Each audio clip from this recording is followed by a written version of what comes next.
네, 계속해서 북한의 미사일 발사 소식 긴급 진단해 보겠습니다. 고성국 박사, 최창열 교수, 신범철 국립외교원 교수, 그리고 장원중 국제부장과 함께하도록 하겠습니다. 안녕하십니까? 예. 안녕하십니까? 자, 오늘 새벽 3시 17분쯤이죠. 평안남도 평성에서 동해상 이 일본 측 배타적 경제 수역에 지금 미사일이 떨어진 것으로 알려졌는데 추가로 들어온 소식이 있습니까? 예, 조금 전에 리포트 보신 것처럼 이례적으로 우리 시간 새벽 3시 17분에 발사가 됐고요. 예. 이 시간은 미국으로 치면은 미국 동부 시각으로 오후 낮 1시 17분, 그러니까 한낮, 미국 평일 한낮에 이 소식이 전해지도록 아마 그것도 의도해서 쏜 것 같습니다. ICBM급으로 확인되고 있고요. 거의 확실시되고 있고요. 미국에서 이건 ICBM급이다라고 얘기하는데 ICBM급 화성 14형을 발사했던 게 지난 7월 4일과 지난 7월 28일 두 번 있었습니다. 예. 지난 7월 24일 처음 발사 때는 다 고각 발사였고요. 아시다시피 고각 발사는 이렇게 위로 쏴서 그러니까 정각 발사보다 더 위로 쏘므로 해서 가는 거리는 좀 줄이더라도 실제 사거리를 이 고각 발사로 실험하는 그런 형태죠. 예. 7월 4일 발사 때는 2,800km 올라갔었습니다. 그리고 39분 비행했습니다. 예. 7월 28일 날 3,700km 고도까지 올라갔습니다. 예. 45분 비행했었습니다. 이번에는 일본 방위상이 바로 얼마 전에 몇 분 전에 얘기를 했는데 4,000km를 훨씬 넘게 올라갔다. 그러니까 고도가 4,000km를 훨씬 초과할 정도로 높이 올라갔습니다. 예. 그리고 비행거리 시간이 50분이 넘었습니다. 그렇다면 이거를 정각 발사로 환산할 경우에 10,000km를 훨씬 넘어서 갈 것이고 그렇다면 미국 하와이는 물론이고 미국 서부권까지도 일단 날아갈 수 있는 그런 ICBM급 화성 14형의 실험을 이번에 북한이 한 거다. 예. 현재까지 이렇게 보시는 게 현재까지 상황입니다. 그렇군요. 평성에서 이 발사를 했다 이렇게 발표되고 있는데 75일 전이죠. 9월 15일 화성 12형은 평양의 순안 비행장에서 발사를 했는데 이번엔 평성입니다. 어떤 의미가 있는 겁니까? 장소가 특별한 의미는 없는 것 같습니다. 방금 전에 순안공항 말씀하셨는데 결국 순안도 그렇고 평성도 그렇고 평양의 바로 북쪽에 붙어있는 군입니다. 순안이 북서쪽에 붙어 있다면 평성은 바로 정북쪽에 붙어 있거든요. 근데 그쪽이 북한의 군수공업 단지가 있다는 저희가 예전부터 분석을 해왔는데 그러니까 미사일을 만든 곳으로부터 가까운 곳에서 발사하는 그런 과정을 거쳤다고 볼 수 있겠습니다. 예, 그렇군요. 자, 지금까지 확인된 바로는 대륙간 탄도미사일 ICBM 화성 14형으로 추정이 되고 있는데 지난 9월 15일 도발 이후 화성 12형을 정상각도로 발사하지 않을까 이런 예측들을 많이 했는데 ICBM 대륙간 탄도미사일을 발사한 특별한 이유가 있을까요? 그거는 이제 북한이 주장하고 있는 핵무력 완성의 최종 단계라고 볼 수 있는 거거든요. 예. 그러니까 결국 미국 본토를 위협할 수 있는 능력을 갖겠다는 게 김정은의 계산이기 때문에 언젠가는 화성 14형을 실험할 것이다. 그런 것들이 예측되어 왔습니다. 그런데 이번에 정각 발사가 아니라 고각 발사를 했습니다. 그건 아직 북한이 정각 발사를 할 정도의 신뢰도를 부여하지 않고 있다고 보거든요. 예. 왜 그러냐?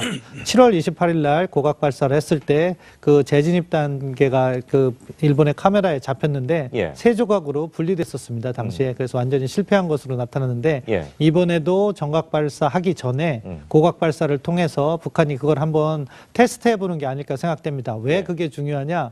사실 북한이 위성이었거든요. 그래서 정각 발사했을 때 태평양 상공에서는 재진입을 파악할 수 있는 기술적인 것이 없습니다. 그런데 고각 발사를 하면은 이것이 1,000km를 날아갔다고 하고 1,000km까지는 북한의 레이더. 우리가 지금 어제 북한이 미사일 발사한 것을 오늘 새벽이죠. 미사일 발사한 것을 그걸 파악할 수 있었던 것도 북한이 그 탐지용 레이더를 가동했기 때문에 그런 건데 이번에는 북한이 재진입 단계를 자기들의 레이더로 잡을 수가 있었을 겁니다. 그렇기 때문에 정각 발사 전에 마지막으로 고각 발사 테스트를 했고 데이터가 나왔을 겁니다. 아직 군에서 발표는 하지 않았는데 그것을 바탕으로 해서 재진입이 어느 정도 성공 단계에 이르렀다 하면은 다음 단계로는 일본 열도를 넘어서 정각 발사 한 8,000km 이상을 발사하지 않을까 그런 생각을 해봅니다. 그렇군요. 자, 엊그제부터 사실은 좀 이야기가 있었죠. 근데 일본 언론에서는 미사일이 3개가 발사가 됐다. 뭐 이런 얘기를 했는데 이것도 혹시 실패라고 봐야 될 좀 성급한 이야기인가요? 예, 그건 아직 정확한 저희가 판단이 필요한데요. 예. 우리 국방부, 우리 합참도 그랬고, 미국 국방부 대변인도 그렇고, 미사일은 한 발이 발사됐다고 했습니다. 예. 근데 일본 측 언론에서 나오는 세 것이 발이다. 최종 단계에서 뭐 3조각이 나왔다는 건데, 그것은 하나만 말씀드리면은 2가지 가능성이 있는 거죠. 재진입이 지난번처럼 부서져서 3조각으로 나눠졌을 경우가 가능성이 있고, 예. 아니면 북한이 다탄두를 실험했을 수가 있습니다. 하나의 미사일의 탄두에 3개를 갖다가 하나의 추진체에 3개의 탄두를 실어서 최종 단대에 보내는 건 한 단계 진보된 기술이거든요. 그러니까 그런 것을 테스트했을 수도 있겠습니다. 그 부분 관련해서 속보가 들어와 있습니다. 일본 방위상이 다탄도 미사일 가능성이 있어 보인다라고 얘기를 했습니다. 그렇습니까? 그렇다면 지금 신 교수님 말씀처럼 처음에 일본 NHK가 3발을 발사했다고 했던 건 오보였지만 그 다음에 나왔던 추측처럼 재진입에 실패했나 보다. 그것은 탄두가 깨졌나 보다라고 했는데 그 가능성보다는 조금 더 기술이 발전된 다탄두 미사일을 발사했기 때문에 3개로 분리돼서 낙하했다. 현재로서는 이 가능성이 제일 높아 보이고, 그렇다면 이 제일 높은 가능성의 시나리오는 우리한테는 더 기분이 안 좋은 그 불행한 시나리오 쪽에 가능성이 높아지고 있습니다. 그렇군요. 자, 어느 정도 예상은 됐었습니다. 어제 그제서부터 북한의 이상 징후가 포착이 된다, 이런 보도들이 나왔었는데, 자, 9월 15일 이후 잠잠했던 북한이 75일째 되는 오늘 새벽 이렇게 기습적으로 도발을 감행한 이유가 있을까요, 구 박사님? 뭐 여러 가지로 분석을 죄송합니다. 분석을 해야 될 것 같은데요. 예. 우선 지난 한 60여일 동안 이제 이 군사 도발을 하지 않았잖아요. 그 65일 동안이라고 하는 게 75일 동안이라고 하는 거는 트럼프 대통령이 동아시아를 순방하면서 어떻게든 이 경제적 압박과 외교적 방식을 통해서 북한이 더 이상 나가지 않도록 하겠다. 1차 목표가 이제 그걸 위한 총력적 외교전의 시기였습니다. 그리고 여기에 중국도 뭐 최소한의 성의는 보인다고 숭타오를 특사로 보내기도 하고 이렇게 했는데, 이것에 대한 북한의 최종적 대답이죠. 우리 길 그대로 가겠다. 뭐 미국이 중국이 뭐 압박한다고 해서 우리가 여기서 핵무력 완성이라고 하는 우리 국가의 전략적 목표를 포기할 수 없다. 우리는 끝까지 간다. 이거를 대내적으로 천명한 겁니다. 그러니까 이 메시지는 직접적으로는 미국을 향해 있는 겁니다. 그러니까 ICBM을 발사해야 미국에 대한 메시지의 효과가 커지겠죠. 그렇죠. 예, 다만 이게 정말로 예전처럼 일본 열도를 지나서 태평양성 어느 지점인가 떨어지는 순간 미국 국민들이 받는 그 충격의 체감도는 확 높아지는 거죠. 위협이 느껴지겠죠. 그러나 결국은 일본 열도 앞에 떨어뜨리니까 이건 이제 발사 떨어뜨리는 장소를 지정해 놓고 각도를 정하지 않겠습니까? 그러니까 효과는 최대화하면서 우리가 ICBM급을 갖고 있고 계속 할 거다라고 하는 메시지는 분명하게 주면서 미국 국민들이 느끼는 그 체감 효과는 최소화하는 그런 상당히 잘 계산된 북한 입장에서 이런 도발이다, 이런 생각이 들고요. 그다음에 두 번째는 뭐 군사적으로 뭐 여러 가지 따져봐야 되겠습니다만, 저는 사드 배치 이후에 그 군사적 지형이 상당히 바뀌었다라고 저는 생각하는데요. 어떻게 바뀌었습니까? 그러니까 우선 그 노동 정도는 우리가 탐지뿐만 아니라 요격이 가능한 체제를 어쨌든 우리가 한반도 전역은 아니지만 갖게 된 겁니다. 근데 이제 이번에 4,500km 이상을 고각 발사해서 떨어지면 이게 막 25 이상의 속도가 나니까 우리가 탐지는 할 수 있지만 사드로 요격은 불가능한 상태입니다. 말하자면 사드를 무력화하는 다양한 방식의 자기들의 기술과 뭐가 있다고 하는 것을 보여준 측면이 있습니다. 그러니까 사드가 그런 의미에서는 굉장히 중요한 군사적 전략적 가치가 있는 것이고요. 역으로 얘기하면 사드를 무력화하기 위해서 북한이 훨씬 더 많은 비용과 위험을 감수하지 않으면 안 되는 상황으로 가고 있는 거죠. 그러니까 우리도 물론 거기에 대한 우리 나름의 좀 더 업그레이드된 방어 체계를 또 갖춰야 됩니다. 뭐 이러다 보면 이제 군비 경쟁이 무한으로 갈 수밖에 없는 거지만 어쨌든 그 점에서 직접 사드 배치 이후에 변화된 남북 간의 군사적 상황에 대한 북한 측의 대응이다, 이런 생각을 할 수 있습니다. 마지막으로 짧게 한 말씀만 더 드리면 중국에 대한 입장입니다. 지금 시진핑 체제가 2기가 출범하면서 상당히 뭐 지금 힘을 받고 있는데, 그러나 북한은 중국조차도 우리의 이 핵 무력 완성이라고 하는 전략적 목표에 반대한다면 함께 할 수 없다고 하는 것을 중국한테도 분명하게 보여준 측면이 있습니다. 그래서 1차 미국의 대응, 트럼프 대통령이 우리가 처리하겠다고 하는 것은 미국에 대한 메시지니까 우리가 처리하겠다는 것이고요. 예. 이제 시진핑의 입장이 나올 차례입니다.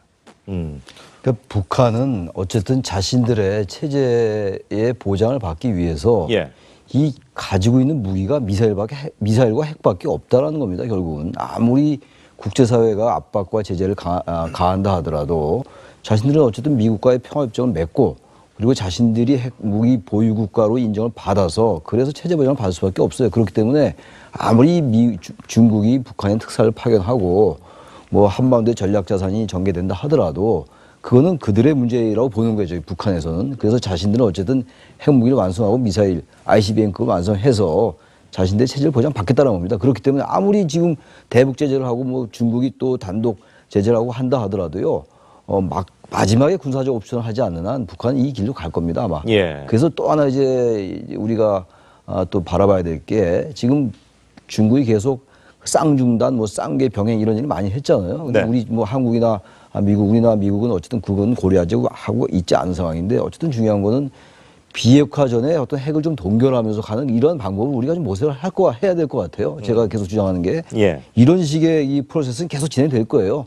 제재 압박이 계속 나올 거고 우리나라나 미국이나 기본적으로 전략은 제재와 압박을 통해서 북한이 도저히 견딜 수 없을 정도로 한 다음에 끌어내겠다 대화로 이런 얘기인데 거기에 가장 중요한 옵션은 사실 대북 원유 금수잖아요. 중국은 지금 원유 금수는 안 하고 있어요. 그럴 생각도 없어 보이고 그리고 북한에다가 특사를 파견했습니다만 만나지 못할 거를 알고 파견한 것 같아요. 이번에 중국의 반응을 본다면. 그렇다면 결국 중국은 북한의 마지막 숨통을 끊어놓을 가능성이 대단히 낮다라는 겁니다.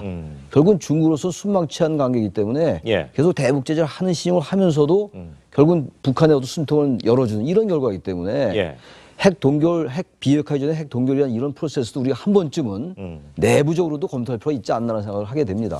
그렇군요. 자, 2달 반째 뭐 민생 행보만 계속 김정은이 이어갔습니다.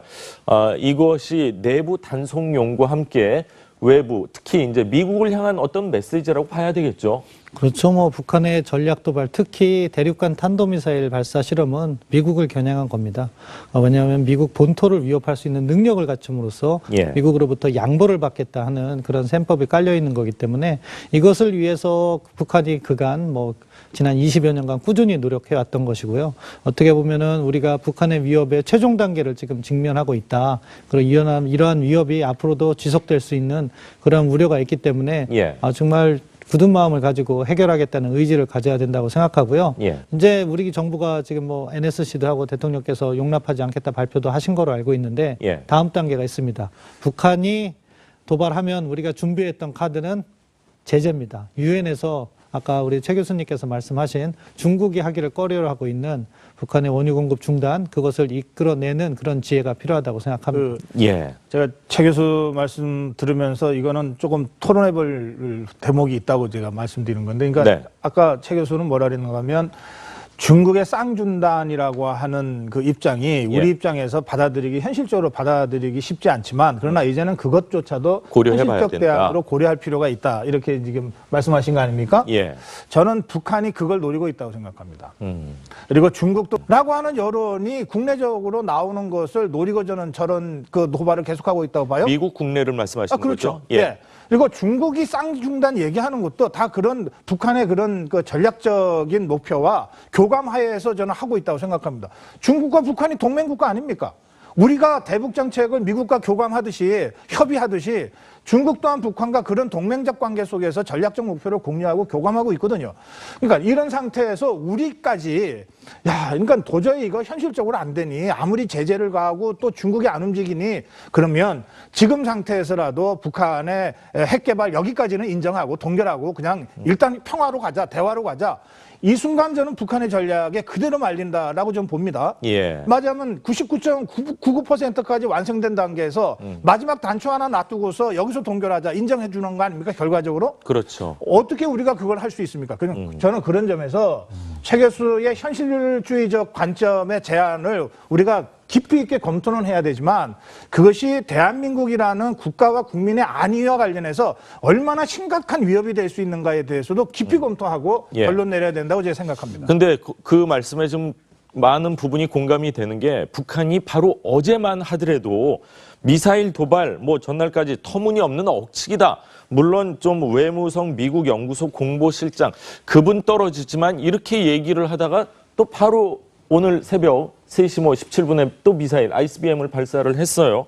자, 제가 고 박사 한 말씀만 드리면 저는 고 박사 말씀에 공감을 해요. 지금 사실 쌍중단이니 뭐 쌍계 병행 이런 것들이 그 북한 공산주의의 하나의 통일 전술 전략의 일환이에요, 사실은. 그렇기 때문에 우리가 굉장히 신중하게 그거를 검토해야 되는데 제가 아까 말씀드린 거는 이 부분을 가지고 이제는 이 한반도 위기를 바로 그런 것들에 초점을 맞춰서 해결하자는 얘기가 아니라 그런 부분들도 우리가 한켠 검토할 필요가 있다. 왜 그러냐면요. 계속 이렇게 비핵화 얘기가 나오는데 북한은 적어도 그 체제가 무너지기 전까지 현 단계에서 볼 땐 비핵화 생각이 전혀 없어 보여요. 왜냐하면 그들이 워낙 정상국가가 아니기 때문에 그렇습니다. 그렇다면요. 저거를 기술적으로 묶어놓으면서 그러면서 뭔가 새로운 방법을 모색하지 않으면 그야말로 우리는 미국은 자기네 나라 본토에서 전쟁이 안 벌어지면 되지만 우리는 우리나라에서 전쟁이 벌어지면 안 되는 거 아닙니까? 그런 부분 때문에 제가 말씀드린 겁니다. 예, 그렇군요. 자, 오늘 뭐 새벽 트럼프 대통령 긴급 성명이 혹시 장 부장님 지금 나온 게 있습니까? 예, 아까 리포트 잠깐 나왔습니다. 트럼프 대통령이 그 화면 앞에서 이야기를 했습니다. 저희가 그 트럼프 대통령이 얘기하는 거 그 그림을 준비했는데 그거 보시고 계속 이야기 나누시겠습니다. A missile was launched a little while ago from North Korea. I will only tell you that we will take care of it. We have General Mattis in the room with us, and we've had a long discussion on it. It is a situation that we will handle. 네, 처리한다는 의미가 조금 걱정스럽기도 하는데 군사적 옵션을 이야기하는 거 아닌가 하는 이런 느낌인데 신 교수님 어떻게 받아들이셨습니까? 예, 뭐 군사적 옵션도 검토할 겁니다. 그러니까 또 그것을 틸러슨 장관을 언급하지 않고 국무장관을 언급하지 않고 국방장관 매티스 국방장관이 여기 있다는 점을 언급했다는 것 자체가 우리가 갖고 있는 옵션들 중에 군사적 옵션까지도 검토한다 이런 메시지를 주는 거라고 생각하는데요. 그렇다고 해서 뭐 미국이 갑자기 북한을 공격하거나 그런 타이밍은 아니라고 생각하고요. 그러니까 이번에도 미국의 게임의 원칙은 같다고 생각합니다. 자기들이 가진 모든 옵션을 동원해서 중국을 압박하는 거죠. 그래서 그 결과는 어디에서 얻어낸다? 유엔 안보리에서 얻어낸다. 다음 단계 지금 2371호와 2375호를 통해서 북한 수출의 90%를 차단하고 북한에 들어가는 원유는 동결시키고 정제유는 200만 배럴 40%로 닦아놓고 있습니다. 그런데 이것을 원유 공급 중단까지 이끌어내는 그런 압박을 중국에게 해야 되는 거죠. 미국은 이제 그 문제를 할 거라고 생각하고 그 가능성도 있다. 왜냐하면은 지난 7월 28일 날 북한이 실험을 했을 때 그 고각 발사를 했을 때 화성 14형 그 다음에 나온 것이 유엔 안보리 결의 2371호입니다. 따라서 이번에도 마찬가지로 유엔 안보리에서 강력한 결의를 이끌어내야 된다 그렇게 생각합니다. 고 박사님께서도 잠깐 속보를 좀 전해드리면 문재인 대통령이 이런 말씀을 하셨다고 속보가 나왔습니다. 미국이 선제 타격을 염두에 두는 상황을 막아야 된다. 이런 얘기를 대통령이 하셨고 또 이건 좀 일반론적입니다만 북한 ICBM이 완성되면 상황 걷잡을 수 없이 악화된다. 그러니까 대통령이 지금 이런 얘기했다는 속보를 보면 제가 지금 얘기했던 것처럼 무언가 미국이 군사적 옵션을 검토하는 그런 우려 내지는 그런 가능성을 대통령이 지금 염두에 두고 일단 얘기를 언급을 시작했다. 조금 이렇게 전에 볼 수 있겠습니다. 아까 고 박사님께서 말씀하신 것처럼 미국 여론이 북한 정말 골치 아프니까 쌍중단이라도 해서 여기서 그냥 좀 봉합을 시켜야 되겠다. 이런 여론이 나오지 않을까 이런 걱정도 드는데 자 테러 지원국 지정 이후에 북한이 취할 수 있는 압박 수단이 과연 뭐가 있습니까? 북한에 대해서 취할 수 있는 압박 수단 역시 기본적으로 유엔 안보리 제재를 통해서 경제적 압박을 해야 되는 거죠. 미국이 가진 꾸준히 해왔는데도 지금 먹히질 않고 있는데 한 단계가 남아 있는 거죠. 원유 공급 중단이라는 마지막 최후의 단계. 세 가지라고 늘 말씀드렸는데 원유 공급 중단, 북한 노동자 즉각 환송, 그리고선 북중 밀무역 차단. 이게 이제 외교적 경제적으로 갈 수 있는 마지막 단계고요. 근데 그거는 중국이 다 협조를 해줘야만 가능한 거 아닌가요? 그렇기 때문에 미국이 지금 군사적 옵션을 가지고서는 중국을 압박하는 거죠. 만일 중국이 거기까지 협조하지 않는다면 뭐냐면 미국은 다음 단계 군사적 옵션으로 간다. 그게 대단히 위험하다. 옵션을 말씀을 드리겠는데 군사적 옵션이라고 해서 일반적으로 생각하시는 경우에는 미국이 북한을 바로 때리는 걸 이렇게 오해하시는 부분이 많이들 있어요. 그렇게 생각을 그런데 하죠. 지금 뭐 항공모함 3척 가서 훈련한 것도 군사적 옵션이고요. 다음 달에 연합공군 훈련도 군사적 옵션이고요. 그 다음 단계로 간다면은 유엔 제재 결의를 통해서 해상 봉쇄라든가 노플라이 존 설정도 군사적 옵션이고요. 그렇게 미국이 가지고 있는 군사적 옵션은 서지컬 스트라이크, 무력 공격 이전에 취할 수 있는 게 많습니다. 그 단계를 올려가는 접근을 할 거다. 기본적으로요. 군사적 옵션은 지금 아까 신 교수가 얘기한 그런 것도 군사적 옵션입니다만 우리 국민이 걱정하는 건요. 이른바 정밀 타격이에요. 정밀 타격 얘기는 계속 있는 거 아닙니까? 최종 단계는 결국 그거 아니겠어요? 코리아 패싱을 하면서 미국이 뭐 독자적으로 할 수 있는. 만약에 미국이 정말로 자신들의 본토가 위협받는다라고 하면 당연히 그러죠. 그들의 이익이 가장 중요한 거 아니겠어요? 국익이라는 게. 그래서 원유 공급 중단만 이끌어내면 됩니다. 근데 그게 전 굉장히 어렵다고 생각하는 거죠. 그런데 지금 아까 장 부장이 속보로 전에 드린 그 대통령의 발언 있잖아요. 그것은 저는 대북 메시지 성격이 있는 거라고 생각합니다. 그러니까 지금 이 상황에서 뭐 미국한테다가 그래도 군사 옵션은 안 되라고 지금 우리 대통령이 메시지를 넣을 상황은 아니에요. 오히려 그 메시지는 북한한테 당신들이 자꾸 이런 식으로 가면 정말 미국의 군사 옵션의 실행을 막을 상황이 못 된다. 라고 지금 대북 경고 메시지 일환으로 그 발언이 나온 걸로 제가 일단 해석이 됩니다. 혹시 이제 오해가 있을까 봐 제가 그렇게 해석을 하고요. 지금 사실은 트럼프 대통령이 굉장히 격앙된 반응을 보일지도 모른다고 생각했는데 비해서는 굉장히 덤덤하고 담담한 메시지잖아요. 저거는 무슨 말이냐면 이게 벌써 며칠 전부터 다 예측됐던 거 아닙니까? 말하자면 북한의 미사일 발사는 예고됐다고까지 얘기할 수 있습니다. 그래서 사실은 기습 발사도 아니에요. 벌써 며칠 전부터 우리가 계속 이 문제를 다루지 않았습니까? 그래서 예고된 발사가 있었고 여기에 대해서 우리가 즉각적으로 준비된 대응을 한 겁니다. 그건 그 준비, 그러니까 우리가 미사일 발사 징후를 탐지하고 대응하는 전 과정에 미국의 정보자산과 미국의 전략자산과 우리가 긴밀하게 협의해서 진행되고 있는 거거든요. 그렇기 때문에 저는 트럼프 대통령의 저런 이 반응, 이것은 그동안의 대북 압박 정책이 좀 느슨해졌다거나 이제 좀 그만했으면 좋겠는데 이런 수준의 얘기는 전혀 아니다. 아주 냉정하게 북한의 대응을 예고하고 우리가 대응하고 있는 상태다. 오히려 지금 공은 미국보다는 당황한 쪽은 중국일 가능성이 많다고 생각합니다. 왜냐하면 아까 신 교수도 말씀하신 대로 이렇게 되면 군사 옵션 이전에 취할 수 있는 경제적 제재나 외교 수단으로는 원유 중단 밖에는 남아있는 게 사실상 없게 돼요. 그리고 원유 중단을 통해서라도 군사 옵션 이전에 중단시키자고 하는 국제적 압박은 더 높아지게 돼 있습니다.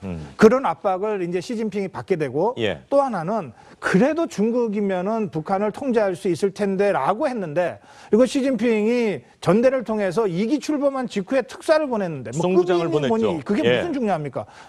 공산당 국가에서 주석의 최측근을 보냈는데 아예 만나주지도 않았잖아요. 그러니까 안 만나준 것은 이미 미사일 발사를 생각하고 있었으니까 안 만나줬겠지만 지금 돌이켜 생각하면요. 이런 상황이라면 이제 중국이 가만히 있으면 정말 중국이 종이호랑이가 된다. 이렇게 생각을 하거든요. 그런 점에서 저는 중국에 대한 강력한 압박을 통해서 원유 중단, 전면 중단은 아닐지 몰라도 절반 이상의 원유 중단이라든지 이런 수준까지 가는 것이 그나마 우리가 해볼 수 있는 마지막 외교적 압박 수단이라고. 자, 지금 세 분의 말씀을 종합해 보면 중국이 많은 부분 키를 잡고 있다 이런 생각이 드는데 미국이나 일본뿐만이 아니라 지금 EU에서도 성명을 발표를 했는데 지금 중국에서 어떤 물론 이른 새벽이긴 하지만 발표한 게 있습니까? 없겠죠. 중국 반응은 아직 공식적으로 나온 거 없습니다. 중국 시간이 우리보다 1시간 느리기 때문에 아니 일본도 똑같은데도 불구하고 회의도 하고 일본 우리가 시간이 갔지만 일본은 그리고 자기네 그 배타적 경제 수역에 떨어졌기 때문에 훨씬 더 민감하고 또 아베는 원래 이 북한 안보를 가지고 자기의 정치적인 또 이 레버리지를 삼기 때문에 아주 민감하게 움직였습니다. 근데 중국은 지금 현재 오전 7시가 돼가는데 아직 공식 반응은 나오지 않았습니다. 다만 어제 중국이 최근에 단둥에 있는 중조 의결을 끊었다든지 또 중국 내국인의 북한 여행 금지를 재확인하는 그런 조치들, 물론 일부 랴오닝성하고 지린성은 예외를 뒀지만 그 조치를 통해서도 뭔가 불쾌함을 아까 말씀하신 것처럼 특사를 만나지도 않은 김정은에 대한 불쾌함을 표시했었는데 어쨌든 오늘 새벽에 발사물을 해서 시진핑은 당연히 더 기분이 나빠지는 그런 상황이 될 거로 보입니다. 자, 미사일 발사와 관련해서 우리 대통령과 또 우리 군은 어떤 반응을 보였고 어떤 준비를 했는지 잠시 좀 점검을 하도록 하겠습니다. 6시부터 NSC 전체 회의가 열렸고요. 미사일 발사가 된 이후 2분 만에 보고가 됐고 2차 보고 때 NSC 소집 회의가 열렸습니다. 자, 우리 군과 청와대 대응 이 정도면 잘 한 겁니까? 어떻게 보시는지요? 잘한 거죠. 보고가 뭐 2분 내에 됐고 그리고 바로 또 NSC 소집했으니까 지난번에 몇 번 보면은 NSC를 뭐 늦게 소집했느니 보고가 늦게 되니 이런 얘기가 있었잖아요. 근데 그런 거에 비하면 오늘은 뭐 굉장히 빨리 된 것 같아요. 그리고 이제 여러 가지 그 뭐 정밀타격 훈련 이런 것들도 이제 그렇고 그러니까 우리가 저런 이제 사후 여러 가지 대응이나 사전에 여러 가지 준비는 이제 굉장히 수준에 올라온 것 같은데 다시 그 얘기로 좀 돌아가서요. 중국 시진핑이 뭐 잠깐 불쾌하고 이런다 하더라도 전 기본적으로요. 중국과 북한과의 관계는 기본적으로 혈맹 관계입니다. 그리고 원유 그렇게 중단하기 쉽지 않아 보여요. 이런 상황으로. 제가 그래서 다 다른 분 말씀에 다 동의하면서도 과연 이런 식으로 계속 미국이 중국을 여러 가지 상황 속에서 압박을 하고 그 압박을 통해서 중국이 다시 북한을 압박해서 원유 중단을 끌어내고 이렇게 해서 이걸 해결하기는 대단히 어렵지 않겠냐 생각을 하는 겁니다. 그리고 또 하나는 미국의 국내 상황도 있고 트럼프의 여러 가지 국내 정치적 계산도 우리가 고려해야 된다고 생각을 해요. 사실 이번에도 아시아 순방할 때 트럼프는 무기 장사 많이 했잖아요. 우리나라도 첨단 무기 산다고 얘기했고 그렇기 때문에 앞서 세 분 말씀을 제가 부인하는 게 아니라 부정하는 게 아니라 정말 여러 가지를 고려하면서 같이 얘기를 해야 되는 것이지 무조건 이게 제재와 압박으로 해결을 하기는 대단히 현재 상황은 어렵지 않냐. 북한이 워낙 아까도 얘기했지만 비정상 국가인데다가 중국이 북한을 그렇게 버리기 쉽지 않은 게 또 중국의 상황이라는 생각이 듭니다. 그 오늘 새벽의 대응은 뭐 매뉴얼에 입각해서 잘 됐습니다. 그리고 문재인 대통령이 보고를 받고 NSC 전체 회의를 바로 소집한 것도 아주 잘한 일 같습니다. 그런데 이제 여기까지야 뭐 평가하니까 중요한 건 이제 우리가 이 문제를 대응하고 해결해 가는 것인데요. 저는 이제 그 트럼프와 미국의 군사 옵션 이전에 뭔가를 외교적 방식으로 해결할 수 있는 시간도 별로 남지 않았다고 생각하거든요. 그러니까 그런 의미에서 굉장히 절박하게 제가 지금 말씀드리는 건데요. 중국의 원유 중단 또는 원유 수급 중단이라고 하는 것이 아마 우리가 쓸 수 있는 가장 강력한 카드일 거예요. 근데 이거를 이제 미국이 압박하면서 촉구하고 있는데 우리 정부는 사실은 이 문제에 관해서 그렇게 적극적 입장을 그동안 표방하지 못했습니다. 지금 다음 달에 우리 대통령이 중국에 가서 시진핑을 만나게 돼 있지 않습니까? 저는 이 자리가 어떤 면에서는 북핵 문제를 해결하는 과정에서 중국의 역할을 우리가 당부할 수 있는 또는 요구할 수 있는 거의 마지막 기회라고 생각합니다. 또 중국도 뭔가 지금까지 북한에 대해서 다소 미온적인, 제재는 하지만 미온적인 입장이었다면 좀 더 원칙적이고 강경한 입장으로 돌 수 있는 마지막 계기점이 될 수도 있다고 생각합니다. 한국 대통령으로부터 직접 요청을 받고 중국이 대북 정책에 약간 강도를 높였다. 북핵 문제를 해결하기 위해서. 이거는 중국으로서도 북한한테 얘기할 수 있는 상황입니다. 그래서 저는 앞으로 한 달 상황이 매우 중요하다. 그리고 특히 그중에서도 문재인 대통령이 시진핑 주석을 만났을 때 얼마나 이 문제를 절박하게 요구하고 호소하는가라고 하는 데 있다. 그리고 이것을 위한 전제가 한미 간의 아주 긴밀한 외교적 공조와 군사적 공조다라고 하는 점, 이런 점들을 좀 종합적으로 우리 정부가 잘 대처했으면 좋겠습니다. 한 가지 속보, 방금 한미 간의 긴밀한 공조 말씀하셨는데 한미 간의 긴밀한 공조보다는 여전히 미국, 일본 간의 긴밀한 공조의 정황이 또 확인됐습니다. 그렇죠. 통화를 했대죠, 지금. 그러니까 트럼프 대통령하고 아베 수상이 오늘 오전 우리 시간 6시 30분부터 한 20여 분간 통화를 했고 아직까지 당연히 우리 대통령하고 트럼프 대통령의 통화는 이루어지지 않았는데 그래서 한반도에 무슨 일이 터지면 우리보다 미국과 일본이 우선 더 긴밀하게 공조하는 모습은 이번에도 또 발견이 됐습니다. 이런 일들이 계속 반복되기 때문에 이제 코리아 패싱 문제가 나오는 것이 아닌가. 미국을 피하려다가 일본 이의지에 떨어뜨린 거 아닌가. 그렇기 때문에 일본 입장에서는, 미국 입장에서도 물론 불쾌하지만 일본 입장에서는 이거 고각이 아니라 조금 사선으로 발사를 했으면은 뭐 미국의 위협이 되겠지만 그걸 피하려다가 일본 해역에 떨어진 거 아닌가. 이런 생각까지 드는데, 자, 잠시 후에 계속 짚어보도록 하겠습니다. 자, 오늘 말씀 감사합니다. 탄도미사일 가능성이 있어 보인다라고 얘기를 했습니다. 그렇습니까? 그렇다면 지금 신 교수님 말씀처럼 처음에 일본 NHK가 3발을 발사했다고 했던 건 오버였지만 그 다음에 나왔던 추측처럼 재진입에 실패했나 보다. 그것은 탄두가 아니다. 깨졌나 보다라고 예. 하는데 그 가능성보다는 조금 더 기술이 발전된 다탄두 미사일을 발사했기 때문에 세 개로 분리돼서 낙하했다. 현재로서는 이 가능성이 제일 높아 보이고 그렇다면 이 제일 높은 가능성의 시나리오는 우리한테는 더 기분이 안 좋은 그 불행한 시나리오 쪽에 가능성이 높아지고 있습니다. 그렇군요. 자, 어느 정도 예상은 됐었습니다. 어제 그제서부터 북한의 이상 징후가 포착이 된다. 이런 보도들이 나왔었는데 자, 9월 15일 이후 잠잠했던 북한이 75일째 되는 오늘 새벽 이렇게 기습적으로 도발을 감행한 이유가 있을까요? 구 박사님. 뭐 여러 가지로 분석을 죄송합니다. 분석을 해야 될 것 같은데요. 예. 우선 지난 그 한 60여일 동안 이제 이 군사 도발을 하지 않았잖아요. 그 65일 동안이라고 하는 게 75일 동안이라고 하는 거는 예. 트럼프 대통령이 동아시아를 순방하면서 어떻게든 이 경제적 압박과 외교적 방식을 통해서 북한이 더 이상 나가지 않도록 하겠다. 1차 목표가. 예. 이제 그걸 위한 총력적 외교전의 시기였습니다. 그리고 여기에 중국도 뭐 최소한의 성의는 보인다고 숭타오를 특사로 보내기도 하고 이렇게 했는데 이것에 대한 북한의 최종적 대답이죠. 우리 길 그대로 가겠다. 예. 뭐 미국이 중국이 뭐 압박한다고 해서 우리가 여기서 핵무력 완성이라고 하는 우리 국가의 전략적 목표를 포기할 수 없다. 우리는 끝까지 간다.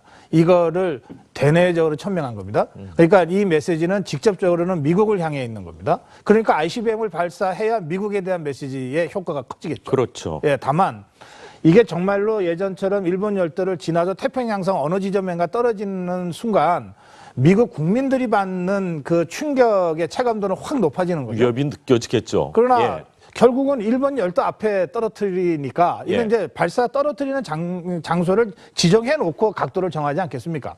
그러니까 효과는 최대화하면서 우리가 ICBM급을 갖고 있고 계속 할 거다라고 하는 메시지는 분명하게 주면서 미국 국민들이 느끼는 그 체감 효과는 최소화하는 그런 상당히 잘 계산된 북한 입장에서 이런 도발이다 이런 생각이 들고요. 예. 그다음에 두 번째는 뭐 군사적으로 뭐 여러 가지 따져봐야 되겠습니다만 저는 사드 배치 이후에 그 군사 있는데 지난 9월 15일 도발 이후 화성 12형을 정상 각도로 발사하지 않을까 이런 예측들을 많이 했는데 ICBM 대륙간 탄도미사일을 발사한 특별한 이유가 있을까요? 그거는 이제 북한이 주장하고 있는 핵무력 완성의 최종 단계라고 볼 수 있는 거거든요. 예. 그러니까 결국 미국 본토를 위협할 수 있는 능력을 갖겠다는 게 김정은의 계산이기 때문에 언젠가는 화성 14형을 실험할 것이다. 그런 것들이 예측되어 왔습니다.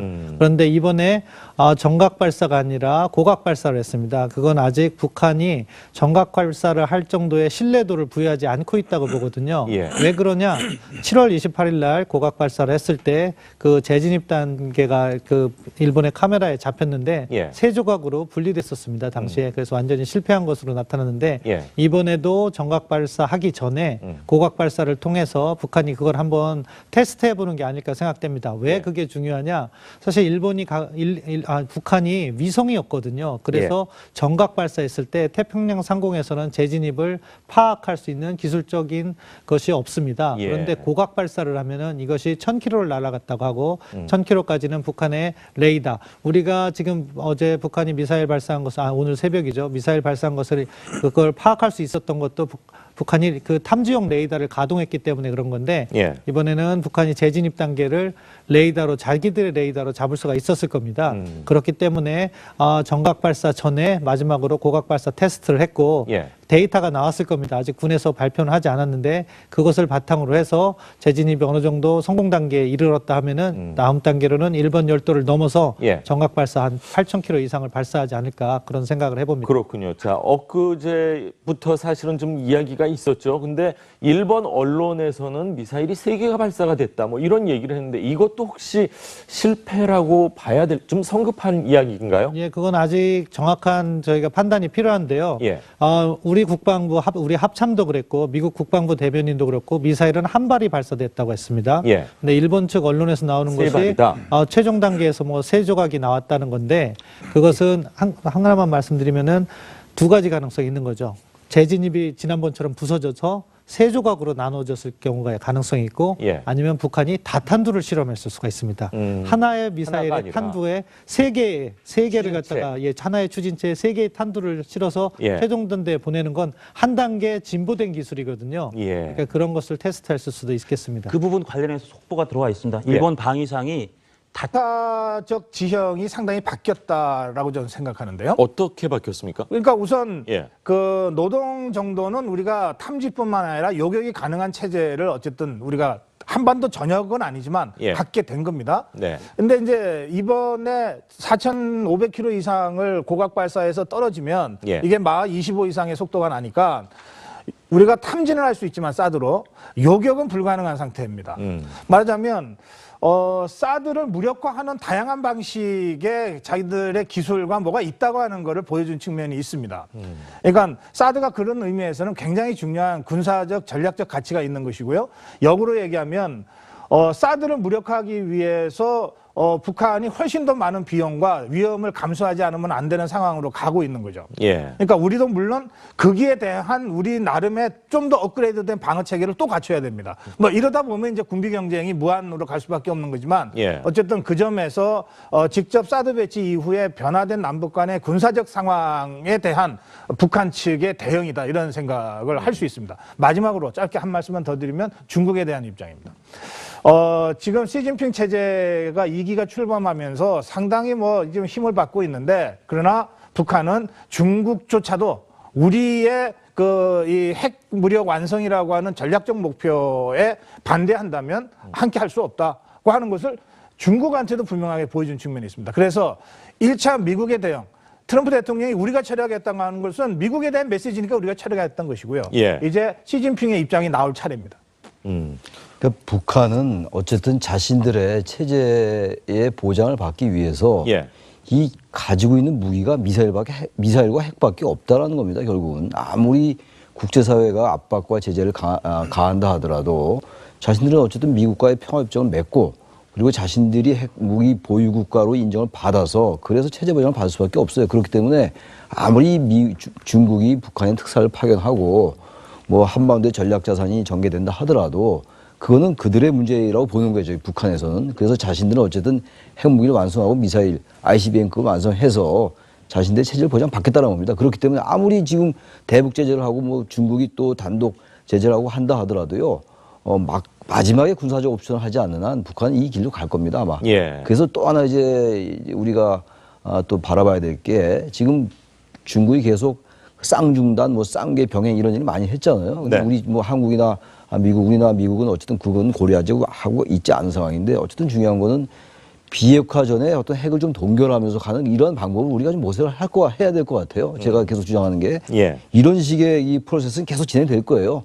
제재 압박이 계속 나올 거고 우리나라나 미국이나 기본적으로 전략은 제재와 압박을 통해서 북한이 도저히 견딜 수 없을 정도로 한 다음에 끌어내겠다 대화로 이런 얘기인데 거기에 가장 중요한 옵션은 사실 대북 원유 금수잖아요. 중국은 지금 원유 금수는 안 하고 있어요. 그런 생각도 없어 보이고 그리고 북한에다가 특사를 파견했습니다만 만나지 못할 거를 알고 파견한 것 같아요. 이번에 중국의 반응을 본다면. 그렇다면 결국 중국은 북한의 마지막 숨통을 끊어놓을 가능성이 대단히 낮다라는 겁니다.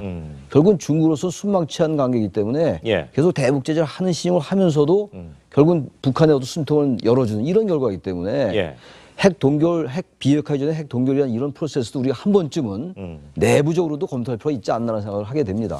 그렇군요. 자, 2달 반째 민생 행보만 계속 김정은이 이어갔습니다.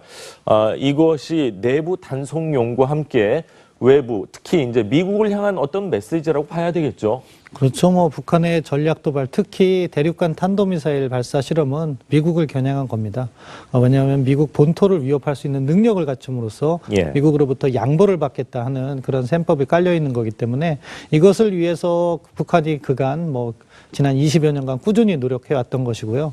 어떻게 보면은 우리가 북한의 위협의 최종 단계를 지금 직면하고 있다. 그리고 이러한 위협이 앞으로도 지속될 수 있는 그런 우려가 있기 때문에 정말 굳은 마음을 가지고 해결하겠다는 의지를 가져야 된다고 생각하고요. 이제 우리 정부가 지금 NSC도 하고 대통령께서 용납하지 않겠다 발표도 하신 거로 알고 있는데 다음 단계가 있습니다. 북한이 도발하면 우리가 준비했던 카드는 제재입니다. 유엔에서 아까 우리 최 교수님께서 말씀하신 중국이 하기를 꺼려하고 있는 북한의 원유 공급 중단, 그것을 이끌어내는 그런 지혜가 필요하다고 생각합니다. 제가 최 교수 말씀 들으면서 이거는 조금 토론해볼 대목이 있다고 제가 말씀드리는 건데, 그러니까 아까 최 교수는 뭐라 그랬는가 하면 중국의 쌍준단이라고 하는 그 입장이 우리 입장에서 현실적으로 받아들이기 쉽지 않지만, 그러나 이제는 그것조차도 현실적 대안으로 고려할 필요가 있다, 이렇게 지금 말씀하신 거 아닙니까? 저는 북한이 그걸 노리고 있다고 생각합니다. 그리고 중국도 라고 하는 여론이 국내적으로 나오는 것을 노리고 저는 저런 그 도발을 계속하고 있다고 봐요. 미국 국내를 말씀하시는 그렇죠. 거죠?